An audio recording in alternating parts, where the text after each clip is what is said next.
हरदा का रुख करेंगे, जहां मुख्यमंत्री डॉक्टर मोहन यादव पहुंचे हैं। श्रीमान विजय अग्रवाल जी, समाज सेवी अमेरिका, अभी जिन्होंने अपनी तरफ से घोषणा की, श्रीमान डॉक्टर पप्पू राम जी वैष्णोई, आपका भी स्वागत है। सम्मानित प्रेम कुमार जी, अध्यक्ष ज्ञान मंदिर ब्राजील, आपका भी स्वागत है। इस अवसर पर श्रीमती नलिना प्रेम कुमार जी, आपका भी अभिनंदन, स्वागत है। और सामने बैठे हमारे सभी प्रमुख जनप्रतिनिधिगण, विधायक, सांसद, विधायक दोनों यहाँ मौजूद हैं। हमारे चौधरी जी भी और बहन हमारी दोनों, श्रीमान कमल पटेल जी, हमारे तीनों विधायक भी यहाँ मौजूद हैं। मैं आज के अवसर पर समय के कारण से थोड़ा सा सबको प्रणाम करता हूँ। सभी संत वृंद, सभी माता बहनें, पत्रकार साथियों, प्यारे मित्रों, विद्यार्थी साथियों, आज का दिन तो कई कारण से थोड़ा अलग हटके। हम सब, जैसे भाई साहब ने बोला, बिल्कुल सही बात कि माँ गंगा के प्राकट्य के लिए भागीरथ जी ने तपस्या की और उनके तपस्या के परिणाम स्वरूप महाराज भगवान शिवशंकर ने अपने जटाओं में धारण करके गंगा जी के अवतरण का, उनने हमारा सपना भागीरथ जी के काल का सार्थक किया।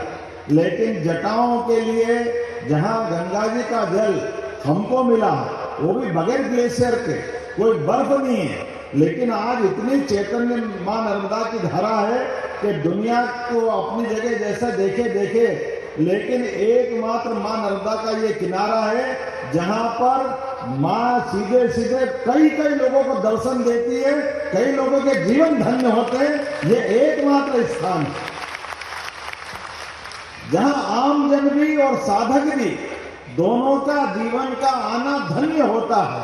वो अगर कोई पवित्र किनारा है तो मां नर्मदा का किनारा है। हमें इस बात की प्रसन्नता है और इनका आशीर्वाद हमको मिलता है। सरकार की दृष्टि से देखा जाए तो सच्चे अर्थों में आज की स्थिति में 48 लाख हेक्टेयर क्षेत्र में सिंचाई की हमारी क्षमता बढ़ी, लेकिन इस सिंचाई क्षमता में मध्य प्रदेश की वर्तमान की स्थिति बताना चाहूंगा, उसमें 40 लाख हेक्टेयर अगर सिंचाई में खेतों को पानी मिल रहा है तो मां नर्मदा के आशीर्वाद से मिल रहा है। हमें इस बात का आनंद है। 40 लाख हेक्टेयर कोई कल्पना कर सकता है?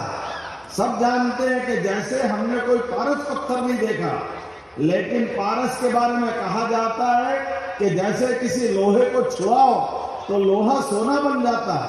ये तो हमने सुना और देखा, ये तो सुनने वाली बात है, देखा तो है नहीं।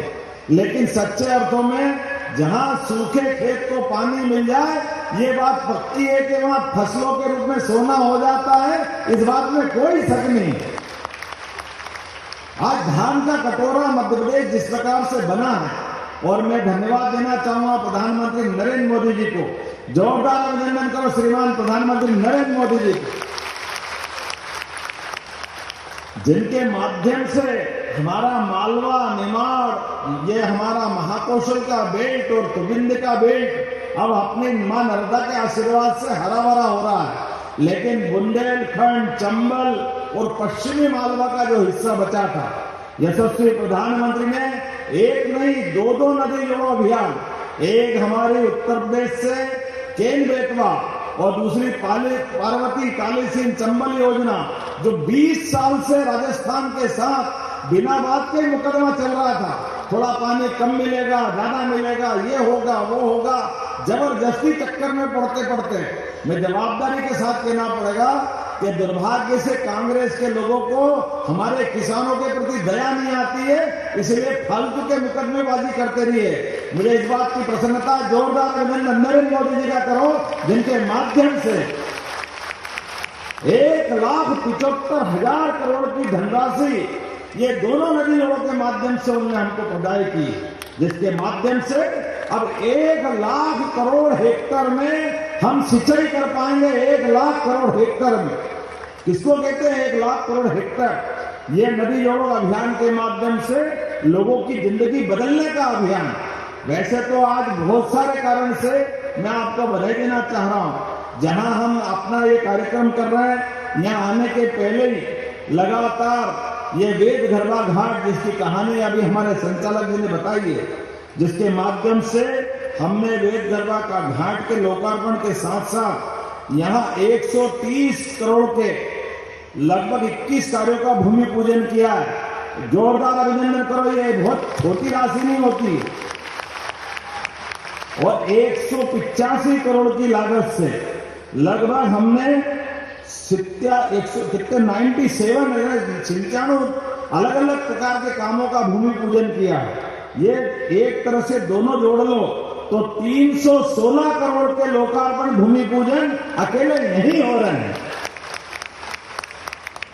जब से सरकार बनी है, सरकार बनने के बाद लगातार एक के बाद एक विकास के नए नए संकल्प माननीय यशस्वी प्रधानमंत्री के नेतृत्व में हमने सबने लिए और आपने देखे भी होंगे क्या क्या नहीं हुआ, कैसे कैसे काम नहीं हुए, और कई जगह चुनौती आई तो रास्ता निकालने का प्रयास भी हमारी सरकार ने किया है। आपको याद होगा हरदा में आग लगी, भाईटा में आग लगी, बड़ी कठिनाई थी कि पटाखा फैक्ट्री में जब आग लगी और आग की विकरालता ऐसी थी कि हमारे पास हमने सभी प्रकार के प्रबंधन कर दिए, लेकिन दुर्भाग्य से ये अंदर का ऐसा अपना रास्ता है कि यहाँ पर योग्य प्रकार से आग बुझाने के साधन भी नहीं थे।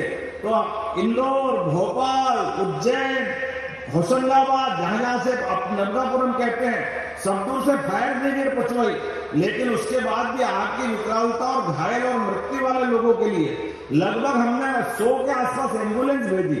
लेकिन कहीं भी जाओ, कैसे भी जाओ, तो घायलों को ले जाने के लिए 4 घंटे से कम नहीं लग रहा था।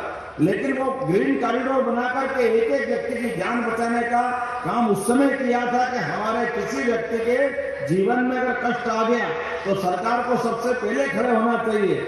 लेकिन मुझे इस बात का संतोष है, जितना बना उस समय किया, लेकिन उसके अगले महीने पूरे देश में एकमात्र राज्य मध्य प्रदेश है जिसने ये निर्णय किया कि हमारा राज्य भौगोलिक दृष्टि से बहुत बड़ा है और घायल को अगर 4-5 घंटे लग जाए तो बहुत सारी जनहानि होती है।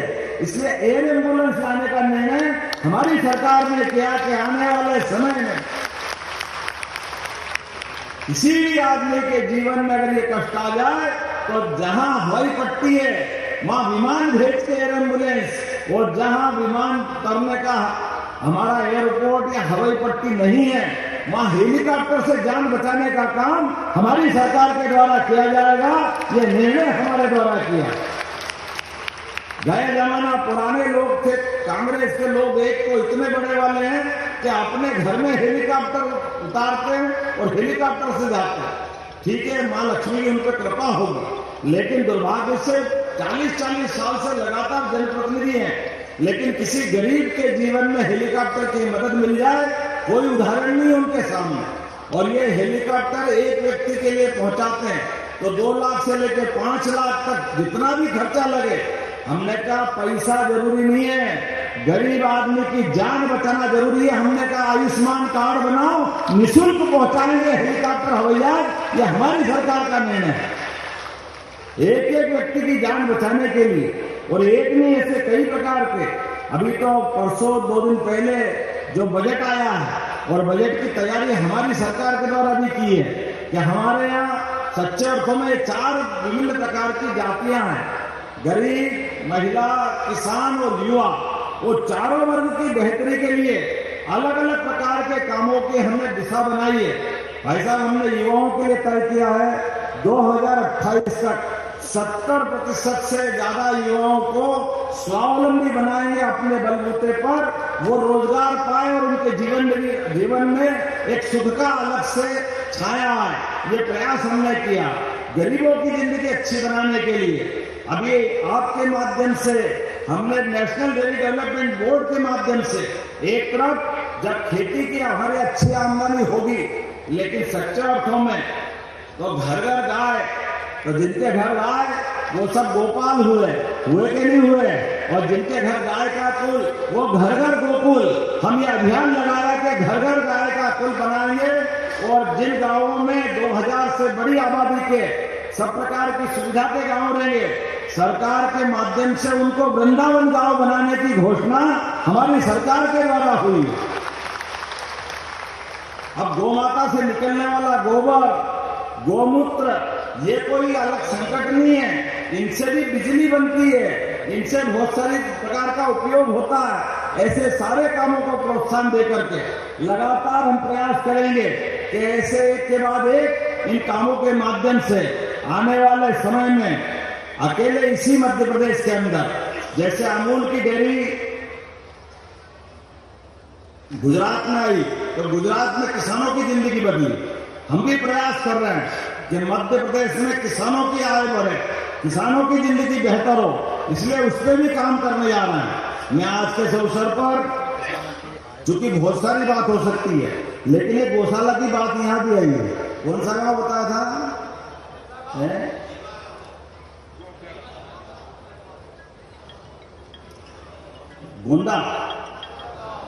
गोंदा गांव मठ।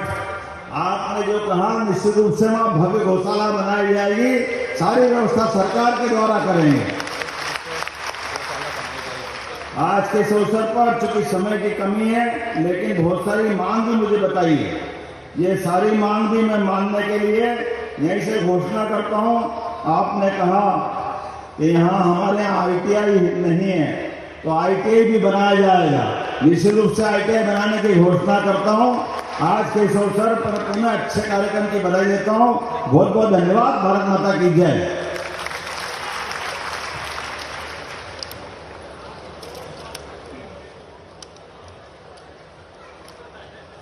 विकास कार्यों की सौगात के साथ गौशाला और ITI की बहुप्रतीक्षित मांगों को पूरा करने के लिए हमारे यशस्वी मुख्यमंत्री का बहुत बहुत धन्यवाद। मैं अभी सभी से अनुरोध करता हूं कि अपने स्थान पर ही बैठें।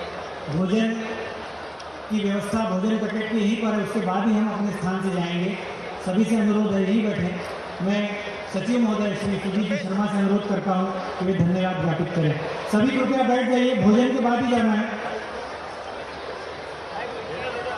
सावधान। बोलिए नर्मदे हार।